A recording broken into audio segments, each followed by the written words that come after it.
पूर्णमदः पूर्णमिदं पूर्णात् पूर्णमुदच्यते पूर्णस्य पूर्णमादाय पूर्णमेवावशिष्यते। विचारों की श्रृंखला में आज हम विचार देंगे ईश्वर शक्तिमान कैसे है। वैदिक पठन पाठन क्षीण होने से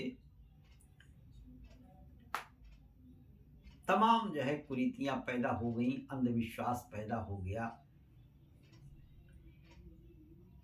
और लोगों ने ऐसी धारणा वेद विरुद्ध बना रखी थी कि ईश्वर शक्तिमान है। वो कैसे है? ईश्वर जो चाहे सो कर सकता है। ऐसी धारणा से हमारे शास्त्रों में, पुराणों में, मुसलमान भाइयों में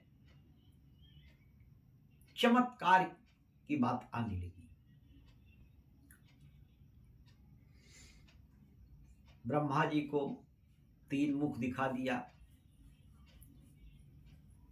देवी देवताओं को 8 हाथ दिखा दिया, रावण को 10 शीश दिखा दिया। ये ईश्वर जो चाहे सो कर सकता है। सर्वशक्तिमान का अर्थ ये नहीं है।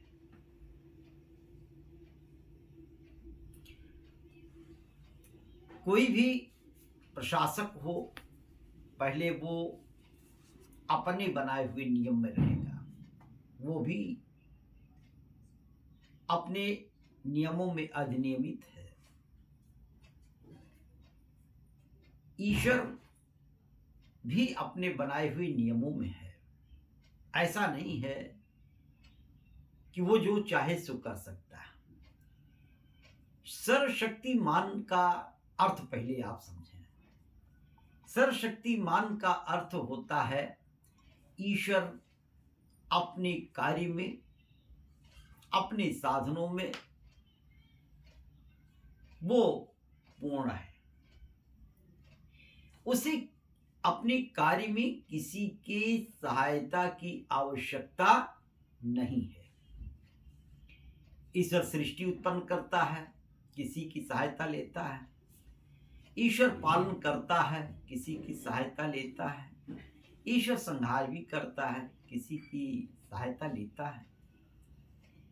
ऐसा नहीं कि वो जो चाहे सो करे। सर्वशक्तिमान का अर्थ यह है कि ईश्वर अपने कार्य में किसी और की सहायता नहीं लेता है। ये वैदिक धारणा है और ये जब तक लोगों में था, महाभारत तक, तब तक कोई चमत्कारिक चीजें नहीं दिखाई जाती थी। अब उसके छीड़ होने से, जिसे हनुमान जी के साथ कह दिया गया, बाल समय रवि भक्ष लियो जब तीनों लोक भयो अंधियारे। तो हमारे मुसलमान भाई भी पीछे नहीं थे। उन्होंने कहा कि मोहम्मद साहब ने तलवार निकाली और चांद के 2 टुकड़े कर दिए। मालूम होता है लज्जत पापड़ है चांद। तो ये सब चमत्कार इसलिए आया कि लोगों में ये धारणा आ गई कि ईश्वर जो चाहे सो कर सकता है। बहुत सारे चमत्कार आ गए। तो सीधा सा इसका अर्थ है सर्वशक्तिमान का कि ईश्वर अपने कार्य में किसी की सहायता नहीं लेता है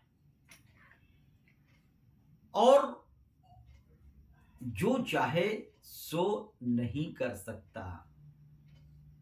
सृष्टि नियम के विपरीत नहीं कर सकता।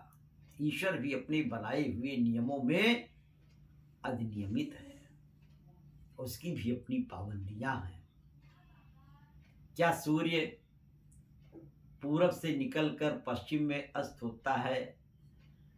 ऐसा भी हो सकता है कि पश्चिम से निकल करके पूरब में अस्त हो। उसने जो कुछ भी बनाया है नियम, उसमें कोई भी व्यतिक्रम नहीं होगा। यदि ईश्वर जो चाहे सो कर सकता है, सर्वशक्तिमान का अर्थ यह है, मैं पूछना चाहता हूं कि ईश्वर अपने बराबर दूसरा भी ईश्वर तैयार कर सकता है? क्या चाहे ईश्वर तो कई ईश्वर की रचना कर सकता है? नहीं। एक सुई के छेद में से क्या वो हाथी को पार कर सकता है? नहीं, ऐसा नहीं हो सकता। तो ईश्वर जो चाहे सो कर दे, ऐसा नहीं है। वो भी अपने नियमों में अधिनियमित है। सृष्टि क्रम के विपरीत कोई कार्य नहीं हो सकता। तो हमें आई हुई जो कुरीतियां हैं, अंधविश्वास हैं, वे वेद के पठन पाठन क्षीण होने के नाते हैं। हमें वेद के अनुसार ईश्वर के सच्चे स्वरूप को जान करके ही हमें उस ईश्वर की शरण में हमें रहना चाहिए। तभी सच्ची उपासना भक्ति हमारी हो सकती है। यदि हम ईश्वर के बारे में उसके सच्चे स्वरूप को ही नहीं समझेंगे तो हम उसकी भक्ति कैसे कर पाएंगे। इसी के साथ ही अपनी वाणी को विराम देते हूँ। नित्यम शम।